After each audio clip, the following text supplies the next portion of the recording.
بسم الله الرحمن الرحيم الحمد لله رب العالمين والعاقبة للمتقين والصلاة والسلام على أشرف الأنبياء وإمام المرسلين سيدنا ومولانا محمد وعلى آله وأصحابه أجمعين اللهم فقهنا في الدين وعلمنا تعويل وجعلنا من خيرة أمة سيدنا محمد عليه أفضل الصلاة وأتم التسليم اللهم لا علم لنا إلا ما علمتنا إنك أنت العليم الحكيم. We seek Allah's protection from knowledge that does not benefit, from my heart that has no khushu, from my nafs that's never had enough, from an eye that does not tear, and from my dua that's not heard. Assalamu alaikum wa rahmatullahi wa barakatuh.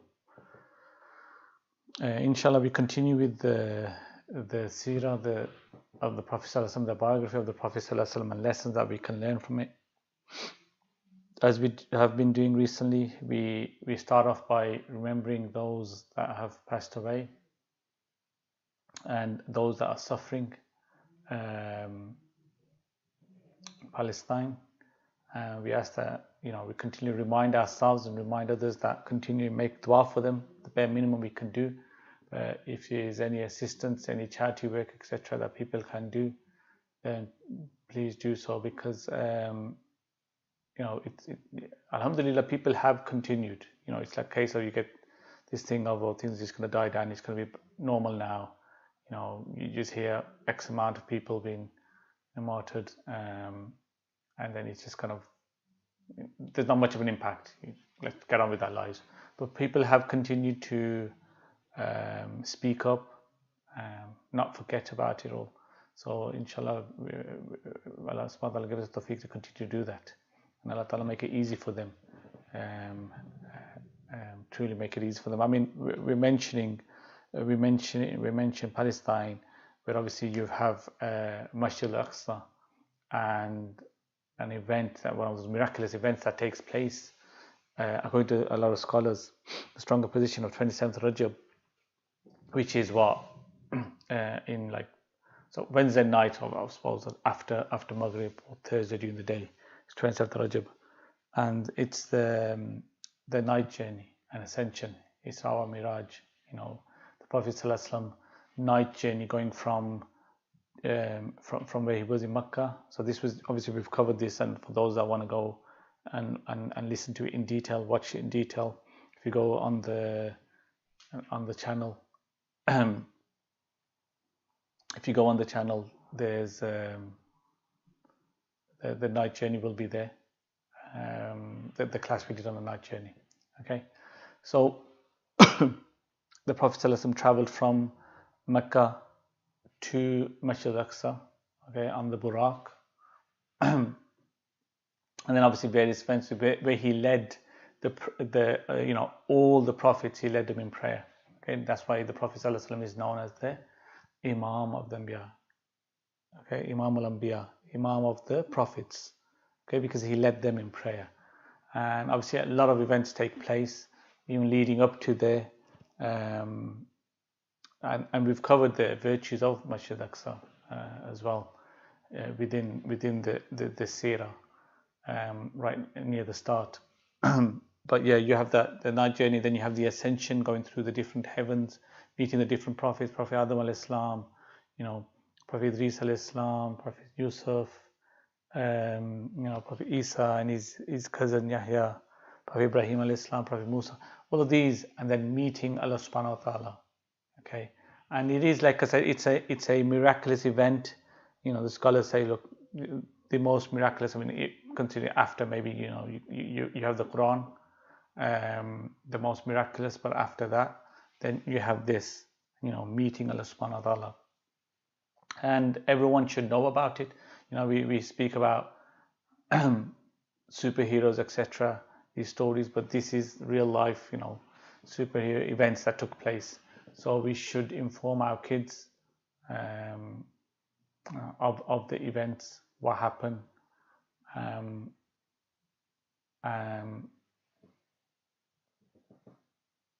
and like I said, it's linked here with the fact that you're Palestinian, the suffering that continues in Palestine. But if we want to talk about the virtues of Masjid al-Aqsa and the place, this was one of those things that the Prophet ﷺ led all the prophets in prayer there. Okay, all the prayer. But yeah, I mean, I don't want to go too much about it because we need to continue with our lesson. But that was the thing. I just want to kind of remind everyone about the night journey ascension. I will be, inshallah, hopefully, for the brothers in the masjid Thursday evening, but just do like a little talk on there as well, go into a bit more detail about it, inshallah. So if people are about, then try to make an effort to attend. Anyway, so we spoke last week about the Battle of Mu'atta, okay, where you had the kind of birth of the sword of Allah. Okay, when I say the birth, the kind of this is where the name came about from then. For Sayyidina Khalid ibn Walid, okay, you had the martyrdom of some close companions, family of the Prophet sallallahu alaihi wasallam, and it was very, very difficult for him. But also, you have this kind of emergence of Sayyidina Khalid ibn Walid, okay, and he shows his true tactical genius, okay, and how he gets them out of that situation. It's like a no-win situation basically. They're doomed, kind of there. They were going to suffer so many losses. They were going to get defeated, annihilated. But he and we went through the different tactics that he applied, and he returned, and they returned back to Medina. So moving forward, what you have is, despite kind of the recent losses, the Prophet ﷺ sends out another expedition of 300 men to the Syrian border, okay, to confront the Bani Quda, kind of a northern Arabian tribe that has been provoking Medina since the Muslim victory of Khaybar. So the Prophet ﷺ places Amr ibn al-As in charge of the expedition, okay, mostly because of Amr's family ties with Bani Quda, Bani Quda's ally, Bani Bali. Okay, so remember we've covered Amr a few weeks back. Okay, he was the Quraysh delegate who followed the earliest Muslim immigrants to Abyssinia. He pleaded with the Negus to deny them asylum. He had only kind of embraced Islam in the past year,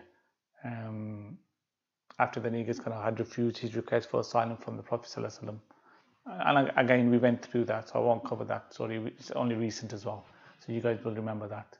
So when Amr sends word to Medina, asking for reinforcements, the Prophet ﷺ then dispatches Abu Ubaidah ibn al-Jarrah, the head of 200 men, with instructions that both parties should work as one. Okay, so both parties should work as one. Now, Sayyidina Abu Ubaidah was one of the most earliest men to Islam, okay, and fought by the Prophet ﷺ's side at every battle. At Uhud, he removed the chain mail embedded in the Prophet ﷺ's cheek. Okay, he achieved such high position among the companions that later in the year, basically, we're going to touch upon this a bit later on as well. Well, the event, he will lead one of 4 battalions at the conquest of Makkah. Okay, so in fact, after the Prophet ﷺ left this temporal world, the Prophet, Sayyidina Abu Bakr Siddiq nominates Sayyidina Abu Ubaidah radiallahu anhu as the first Khalifa. Okay, so Sayyidina Abu Bakr Siddiq his nomination was for Sayyidina Abu Ubaidah. Okay, so the Prophet ﷺ sends off Abu Ubaidah with 200 men to assist them. Okay, and he said that both parties should work as one. So although Abu Ubaidah has like 20 years of experience over Amr, Amr demands that the senior companions follow his lead. So it's like, I'm still in charge. I was the one who was sent out. So even though you've come just to assist me. Okay, so I'm still in charge. All of you come under my command. Okay, Abu Ubaidah kind of obliges on the grounds that while he would he would not disobey Amr. He fears that Amr might disobey him, and in doing so, disobeying the Prophet ﷺ. Because remember what the Prophet ﷺ, the instructions he gave, work together. And then later on, when the Prophet ﷺ hears about this, he kind of invokes blessings upon Abu Ubaidah. Okay, so the army of 500 men reach Bani Quda and successfully kind of dispense the enemy tribe and kind of secure this area. Okay, so this crucial victory kind of establishes the Prophet ﷺ's influence along the Syrian border. So you can see how Rasulullah is gaining control all around now. Okay, and we'll touch upon this. We'll give a quick summary actually, because we're going to hit an important milestone. Okay, so moving on then. Another kind of event that takes place around about this time is the death of the beloved daughter of the Prophet ﷺ, Sayyidina Zainab radiallahu anha. Okay, the daughter of the Prophet ﷺ, the oldest daughter of the Prophet ﷺ. We've already spoke about her through the Seerah. Apart from the initial kind of separation from her husband, then kind of him being captured as a prisoner, getting freed in exchange for her to be returned. So remember, she was in Makkah, so he was freed in exchange for her to be returned. And the protection of her when her husband comes to Medina. When during the Fajr prayer, she makes the announcement that I give my protection. And the Prophet ﷺ turns around and says, "Did you guys hear that as well?" And I swear I did not know about this. Okay, I did not know about this. So we've all spoke about when she was going to be sent back to Medina. It caused a big problem, and they kind of tried to stop her. It's almost like, oh, this is our pride, we can't let her go back. This is the daughter of the Prophet ﷺ. Okay, and when they kind of confront her, that kind of mob that confronts her, she falls off her camel and suffers a miscarriage. And the commentators say that this is what leads to her suffering a chronic illness, and this kind of leads to her passing away eventually. Okay, and it was around about this time that she passes away. So imagine this, another one of the Prophet ﷺ's daughters, he has to bury. Okay,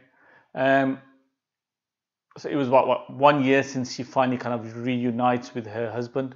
Remember, she did not marry again during the separation, in the hope that he would become Muslim and they will reunite. Okay, that does happen obviously after so long, but within a year she passes away. Okay, and the Prophet ﷺ is devastated. Her husband Abu As is devastated. Okay, so the Prophet ﷺ kind of when she passes away, the Prophet ﷺ informs a group of women led by Ayman, I think it was also Sauda, Salama, and Atiyah to wash the body. Okay, to wash the body, and he instructed them to wash the body an odd number of times. Okay, so 3, 5, or 7. And once they finished this, he said, let me know. And he told them to kind of shroud her in his izhar, his waist strap. And then they kind of braid her hair. Actually, there's a narration here. Let me just remember the narration. So the narration is Atiyah Radhatanan narrates that the Messenger of Allah sallallahu alaihi wasallam came to us when we were washing his daughter Zainab after she had died, and said, wash her 3 times, 5 times, or more if necessary, with water and lotus leaves, scissors, and apply some camphor to the last washing. When we finished making ghusl for her, we informed the Messenger of Allah sallallahu alaihi wasallam, and he threw his izhar, a cloth which he wore around his waist, to us, and told us to wrap her in it as the first sheet of the shroud. So kind of that's what's going to be touching her body. Okay, kind of agreed upon. It's agreed upon. In another narration,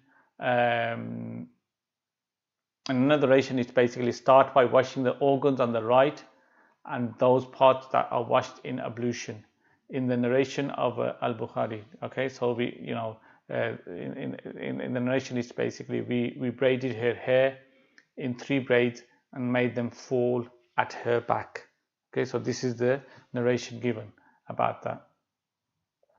Okay, so the Prophet ﷺ kind of led he led the janazah prayer of his beloved daughter, and he went into the grave to receive her. Okay, so he went into the grave first to receive her for the burial. Okay, Abu As kind of would console himself with poetry as he missed her so much. Okay, he missed her so much. So that was the passing away of his beloved daughter.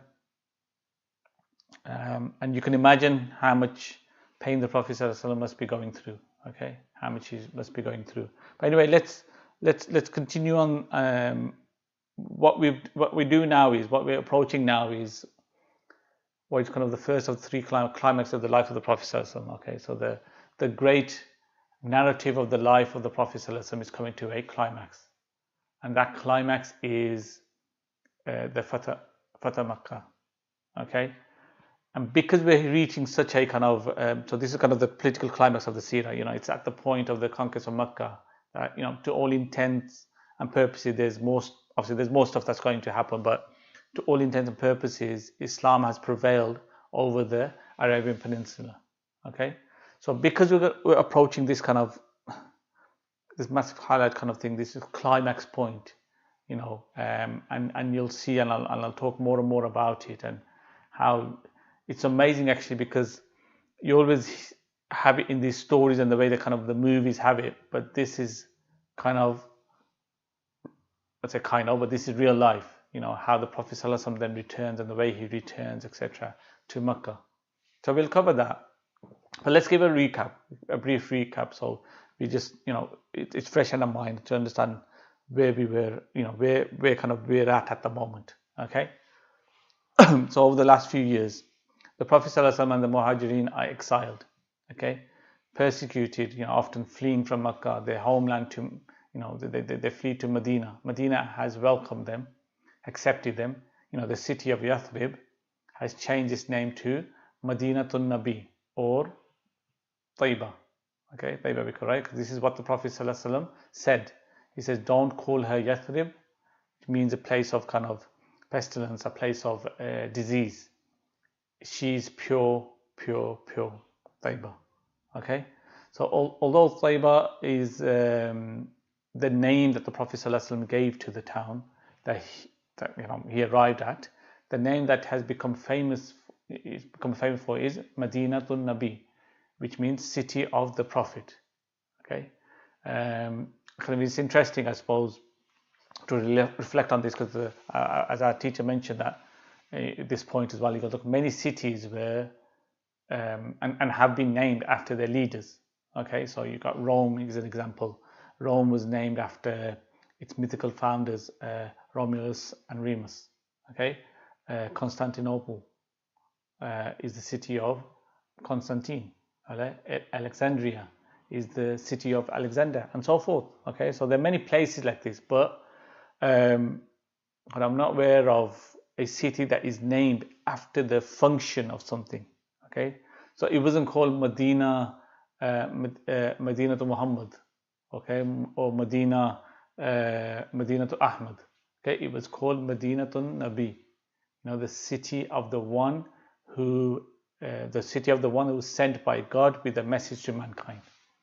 Okay, so they have arrived in Medina. The Prophet ﷺ has become the judge of Medina. He has instituted the covenant, the covenant of Medina, that bonded all the different varying kind of factions in Medina together. Okay, the Aus and Khazraj, who had been at war for many years. Okay, so you got the three different Jewish tribes that were, involved in this conflict as well. They all be bound together. They have become one body. Okay, there then follows a period of what you can call kind of defensive warfare, a period where the Meccans tried to repeatedly to extinguish the light of Islam, to slay the Prophet ﷺ, and to end this kind of troublesome new religion. Okay, so you have Badr, okay, you have Uhud, you have the Battle of the Trench, the siege of Medina, where they kind of brought, perhaps it was like 10,000 people. They brought warriors. They brought the Meccans, the Quraysh, and the allies, etc. 10,000 warriors to attack the Muslims will attack to fight in whatever area it was. But here they attacked Medina itself. Okay.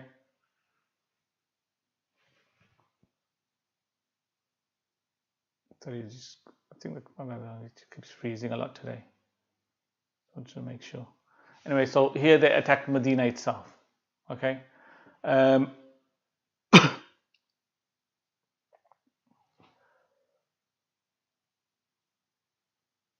Yeah, I think it's all right now. Okay, so yeah, so they attacked Medina itself, and again we're thwarted by this kind of this trench that by a combination of Persian cunning warfare, which is kind of the digging of the trench, and Arab vigilance, which was the vigilance of the armies of Medina in keeping the invading armies out, and then you have the divine intervention, which was Allah subhanahu wa ta'ala sending the kind of very strong wind that blew everyone's tent down and so forth. And they said, we've had enough. Off we go. Okay, off we go. So that was the last real kind of phase of the defensive war that was fought. Never again was Medina threatened. Okay, the next time it happens that Medina would be threatened, it would be by Muslims. But we're not doing that history. Okay. You then have a period of what might be called the preemptive warfare. So here the Prophet ﷺ, rather than waiting for armies to strike out against Medina, he is striking out against them first. So if he hears of an army forming, he would immediately send out some troops, and they kind of disperse the army. Okay, you have a number of campaigns that take place. Most famous of which is the campaign of Khaybar. Okay, campaign of Khaybar, which lasted probably a month in total, and which kind of removed the northern threat to the city of Medina. Which with a great kind of stronghold, the great kind of Jewish stronghold of Khaybar, the Prophet ﷺ had then had a dream about going on Umrah. Okay, so we're kind of getting to the more recent kind of phase, yeah, that you guys all should definitely remember, because we've not been too long we've covered it. So he has this dream about Umrah, and they set out during the sacred months when, according to ancient Arab custom, no warfare was allowed, and nobody was to be barred from performing the rites around the Kaaba. But the Muslims, kind of found their way barred. The Prophet ﷺ turns this into what Allah subhanahu wa ta'ala, holds a kind of a near victory. Okay, right, victory close at hand. A victory close at hand, and also describes it as kind of Fathul Mubin, a magnificent victory. And that is the signing of the Treaty of Hudaybiya. Okay, the Treaty of Hudaybiya, and the kind of the taking of the covenant of the Sahaba, the pledge that the Sahaba gave to the Prophet sallallahu alaihi wasallam. Okay, now this pledge is important upon the Treaty of Hudaybiya. It's important to recall here. Okay, what were the terms of the Treaty of Hudaybiya? So the terms were, one, the Muslims will not perform Umrah that year.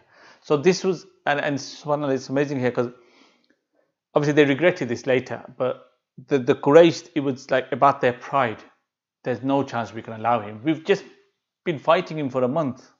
Okay, we've been embarrassed there. There's no chance we're going to allow him to come into Mecca now and perform their pilgrimage. So all they wanted was, whatever happens, they're not performing Umrah this year. So the agreement was the fact that, the Muslims will not perform Umrah this year, but will be allowed to perform Umrah the following year. And the Meccans would kind of vacate Mecca. When the Muslims came, the Quraysh would vacate and leave Mecca entirely in the hands of the Muslims for 3 days. And that was their kind of, that's what the Quraysh wanted to achieve, and they did. So the first, that's what the Quraysh kind of wanted to achieve. All right, they wanted the Prophet ﷺ to leave, to come back the next year, and that happened. But the Prophet ﷺ, then what he did was, he also negotiated several other things. Okay, one of them was a cessation of hostilities between the Quraysh and their allies, okay, and the Muslims and their allies, and that was for a period of 10 years. Okay, the third was the realigning of tribal allegiance. There was effectively a period during this period of 10 years that any tribe was allowed to break a previous pact of allegiance and form a new one. So if a tribe was, for example, allied to the Prophet ﷺ, okay, and was for whatever reason dissatisfied with that alliance, then they could break that alliance and form an alliance with the Ahlullah, the Quraysh in Makkah. The Quraysh, remember, were called the Ahlullah, the people of Allah, because they had wardenship over the Kaaba. Remember, the pagans had this these kind of different gods. So you had the Baytullah, meant by the house of Allah, the Kaaba, as opposed to the Baytullah, okay, house of Allah, if you like, the female equivalent of Allah. In pagan eyes, we're talking about here, yeah. So you always kind of have in these kind of pagan cults, you have a kind of a father god, a mother god, and then the children gods. Okay, so Allah was the father god, Allah was the mother god, and then you had Manat, Uzza, and Hubal, who were the daughters, the daughter gods.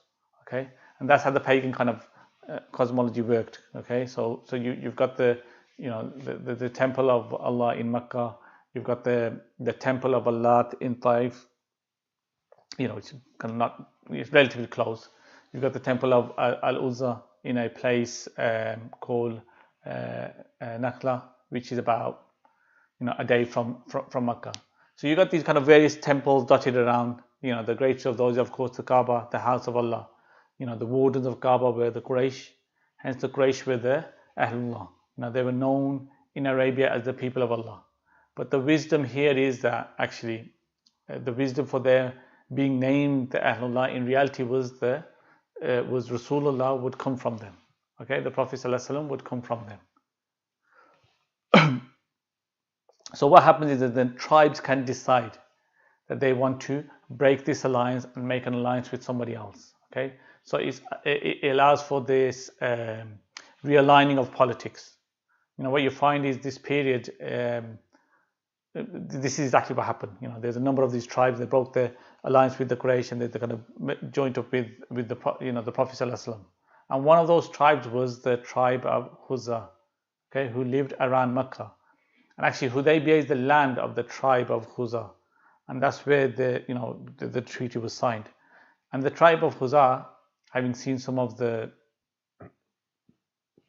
miracles of the Prophet ﷺ that took place at Hudaybiya, for example, water coming out of the hands of the Prophet ﷺ and so forth.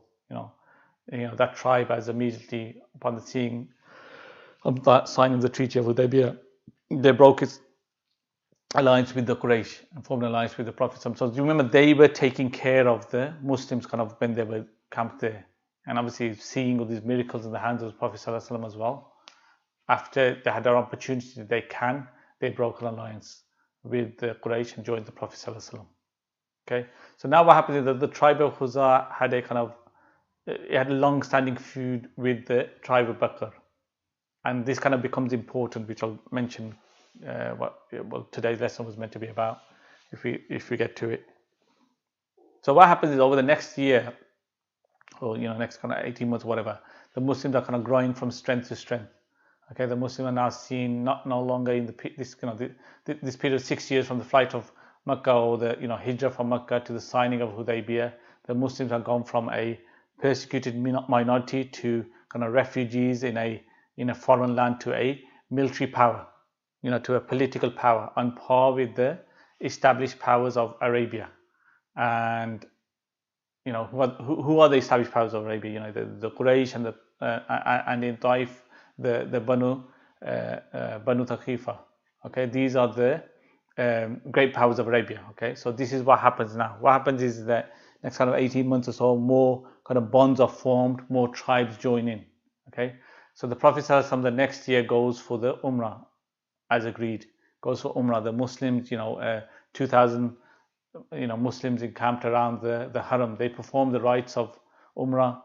People see them. People see how they are. What these Muslims are. What it's all about. The Quraysh can't really do anything. They have to just watch. They go up in the mountains and they watch. Okay, so keeping a close eye. Others, family members, etc. There, a lot of former friends are down there. So you get this kind of mixing with people coming, going. What you guys actually, they can actually talk to each other now. Okay, they're not enemies anymore. They can talk, and dawah can be given. Okay, they can learn about the religion, etc. Okay, so now there are Muslims in Makkah who had to keep the religion kind of, who had previously been keeping the religion secret. They no longer had to do that. Okay, so what's happening is this message of Islam is seeping into people's consciousness. Okay, now a measure of the Prophet ﷺ's political authority is that he now felt it was appropriate time for him to send out deputations, send out deputations inviting to Islam the rulers of the surrounding regions. Okay, the emperor of, the emperors of Persia, Byzantium, the corporate ruler of Alexandria, etc., so forth. Like I said, we've covered all that. Because so what happens is that the question is, why is it that the Prophet ﷺ did not send the deputations to them before this? Why not invite them to Islam when he first arrived in Makkah? When he first received the message, why did not announce? Why did not invite them then? Okay, the reason very simple is that now he's in some sort of a position to be listened to. Okay, it's kind of like, oh emperor, there's this random guy, he's a merchant from this small town in the middle of nowhere called Makkah, and I think he's inviting you to enter this religion that he started up. Yeah, and that messenger, the messenger sending that message would not even get through the door. He wouldn't even get into the court of the Persian emperor. Okay, he wouldn't get to the palace of Heraclius, etc. There was no point sending the message there. It was what the Prophet ﷺ meant when he said, or an example of what he meant when he said, speak to people at their level or you'll turn them away. So Sayyidina Ali said that same thing, talk to people in a way that they will understand. Do you want them to run away from the truth? Okay, so the Prophet ﷺ now an established power in Arabia, the type of power that you remember you're talking about, Byzantium is a long way off. Okay, Persia is even further out.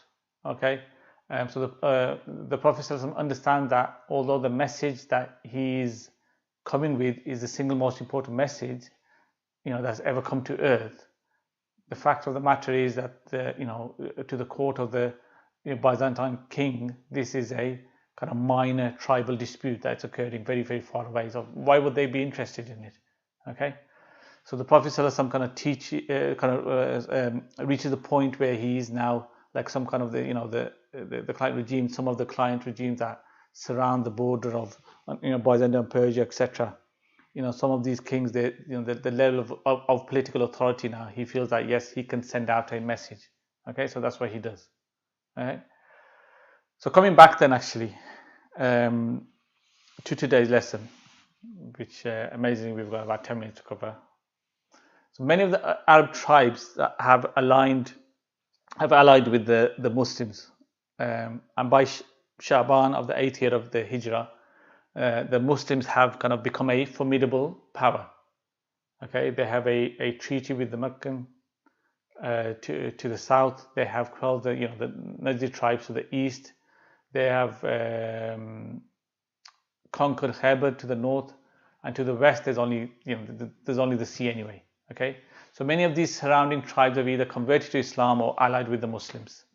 Okay, bear in mind there are still tribes that have allied with the Muslims but not converted to Islam. Okay, they're not converted to Islam, but they are friendly tribes.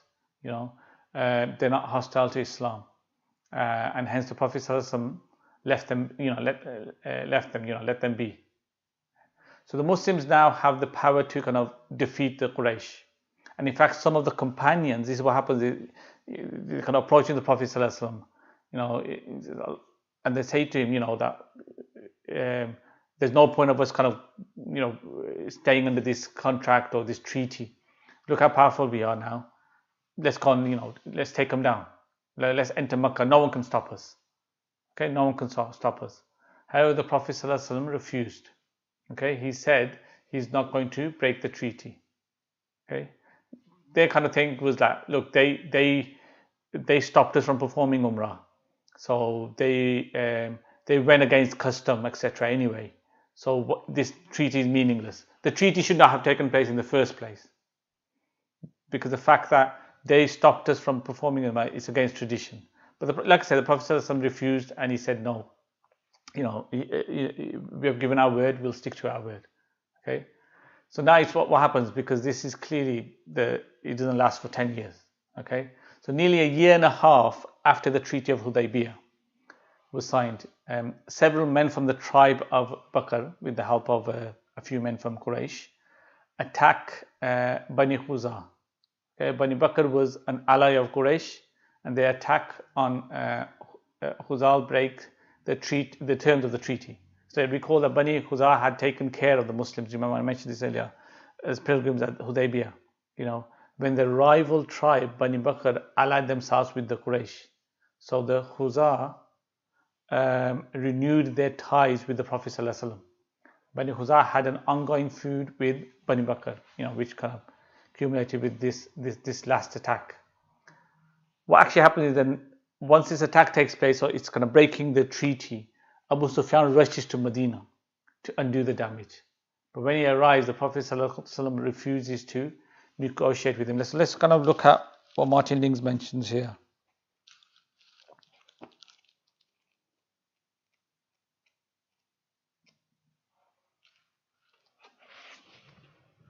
Okay, despite the treaty, some of the men of Bakr were still determined to prolong their feud with Khuzah. And not long after the campaign of Amr to Syria, a clan of Bakr made a night raid against Khuzah, basically, maybe I'm not pronouncing it right, but one of whom was killed in the fighting which ensued, some of which took place inside their sacred territory. Quraysh helped their allies with weapons, and 1 or 2 men of Quraysh took part in the fighting under cover of darkness.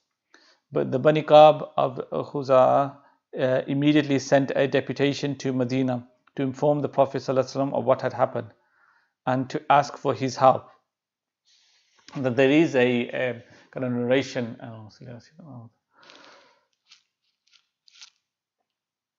I'll have to find it, but I'm sure there's a narration that he was with his wife, Sayyidah Maimuna, and he, as he's there making dua, as he's praying, he keeps repeating something to say, I will assist, or I will assist, along those lines. I can't remember the exact wording. And so he already knows about this attack. He already knows about this attack even before it happens, and then obviously it's confirmed when a few days later the messenger comes along. Okay.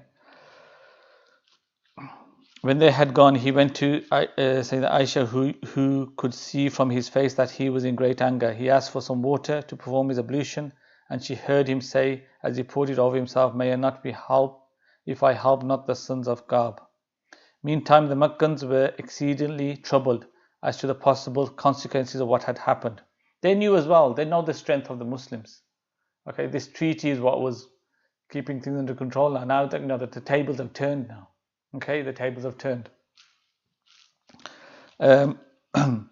So meantime, the Meccans were exceedingly troubled as to the possible consequences of what had happened, and since Abu Sufyan had now returned from Syria, they sent him to pacify the Prophet, if need be.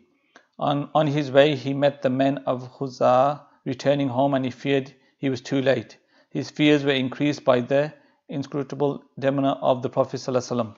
"O Muhammad," he said, "I was absent at the time of the truce of Hudaybiya. So let us now strengthen the pact and prolong its duration." So he's trying to play clever. I wasn't around, so let's redo the treaty again. Let's redo it again. The Prophet ﷺ parried his request with the query, have you befallen to break it on your side? So have you done something that that you want to renew it? And Abu Sufyan is kind of playing and saying, "Oh, God forbid, God forbid. We likewise," said the Prophet ﷺ said as well, "we likewise, okay, are keeping to the truce for the period agreed upon at Hudaybiya. We will not modify it, neither will we accept another in its place." He was clearly not prepared to say more. So Abu Sufyan went to see his daughter. So then Abu Sufyan realized nothing happening here, so he goes off to see his daughter. His daughter, Habiba, who he had not seen for such a long time. Okay, 5 years or so, but maybe even longer. Okay, so what he does is he was hoping, so he goes to see his daughter Habiba, hoping she might agree to intervene on his behalf. They had, okay, sorry, it's saying 5 years, but Martin Link says 15 years here. So the best place to sit was the Prophet ﷺ's rug, but as he was about to take his seat, so the best place is to sit where the Prophet ﷺ was, the rug. As he's about to go and sit there, she hastily folded it up from beneath him. Little daughter, he said, is this rug too good for me? So you think that I'm not kind of good enough for it? And she said, it is the rug of the Prophet ﷺ. Okay, and though you are an idolater, a man unpurified. Then she adds, my father, you are Lord of Quraysh and their chief. How is it that you have failed to enter Islam, and that thou worship stones which neither hear nor say? Wonder of wonders, he said. Am I to forsake what my fathers worship to follow the religion of Muhammad? And feeling that no help was to be expected from her, he went to Abu Bakr and others of the companions to ask them to intercede on his behalf for a renewal of the pact. So he tried his best. So the Prophet ﷺ, then he goes to his daughter Habiba, nothing comes from there. Then he goes to the Prophet ﷺ's best friend Abu Bakr, okay, and again nothing comes from there as well. And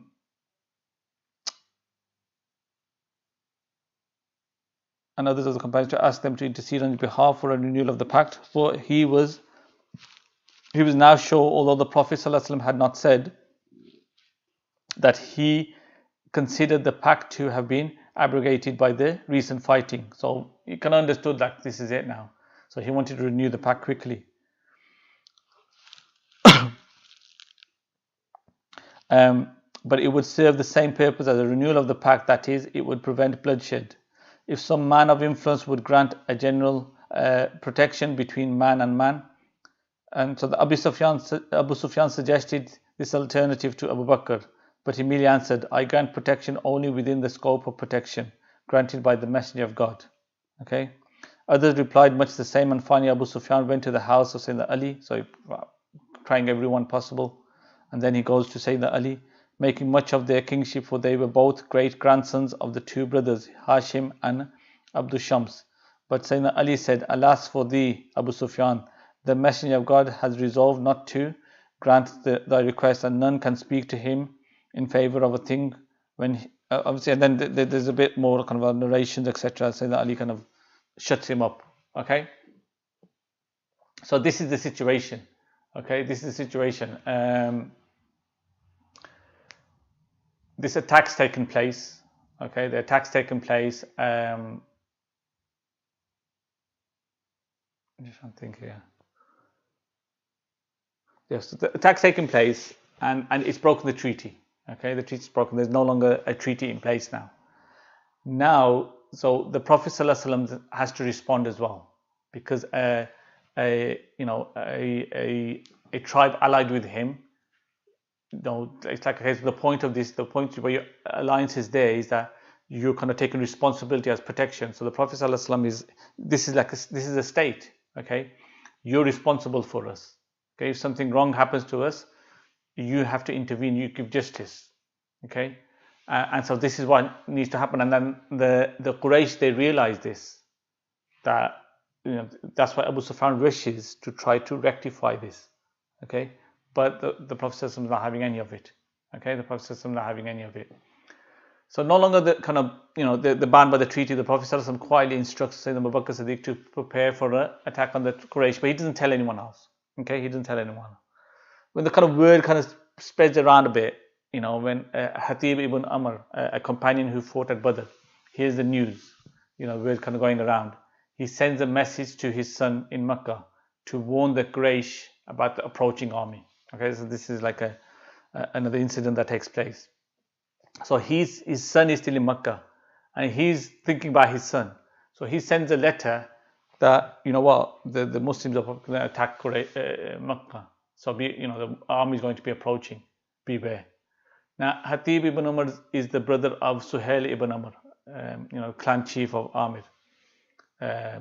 Much to Suhail's kind of dismay, Hatib entered Islam in Mecca and migrated to Abyssinia. He returned after the kind of ban on Hashim was lifted and fought alongside the Prophet at Badr. Okay, so he's a Badri. But Hatib's note is intercepted. Okay, so the note's intercepted beforehand. And when the Prophet ﷺ kind of sends for him, so Prophet ﷺ is informed of, he tried to send a note, but it's been intercepted. Prophet ﷺ calls for him, and Hatib explains that he only sought to win the Quraysh's favor to protect his son and family. But I was saying that Umar, immediately kind of calls for Hatib to be punished because it's treachery. Okay, it's treachery. They in kind of, you could say, state of war, and you're sending message to the enemy, be wary. But the Prophet ﷺ forgives him. Okay, the Prophet ﷺ forgives him, explaining he's one of those who fought in the Battle of Badr. What do you know, Umar? Perhaps Allah subhanahu wa ta'ala has looked at the people of Badr and said, do as you please, for I have forgiven you. Maybe that's the case. Okay, so the Prophet ﷺ forgives him. So, what can we learn from the different kind of reactions of the Prophet ﷺ and Sayyidina Umar?